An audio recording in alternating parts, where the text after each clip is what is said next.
We've been talking all about what makes for a strong brand foundation. We've spent a ton of time talking about the importance of language and the importance of story. Today I'm going to go back and talk about the importance of having brand guidelines. This is everything graphic design. This is your logo. A mistake I see business owners make again and again and again is they have a logo, they have a color palette, but they don't use it. Your logo should include a couple things. You should have a logo that represents who you are. If you're Nike, think the check. If you're Coke, think the red Coke. You should have that, but that should also include fonts. What are the fonts that you use? A good brand foundation should have 1, 2, probably 3 to 4 fonts that all flow together and look beautiful. You should also have colors. Most brands don't just have one color.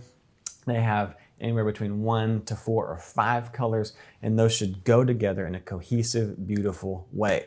When you have that, that becomes your color palette, so to speak. That becomes the chords to the song that you use to share your brand.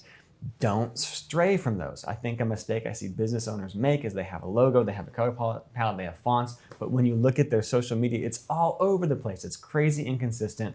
There is no defined brand, and when you don't have a defined brand, people can't connect to it. It's confusing. So on your social media, on your website, on your print collateral, make sure you're using the proper fonts that you've defined, make sure you're using the proper colors that you define, and make sure anything that you do that you're promoting fits within that look and feel.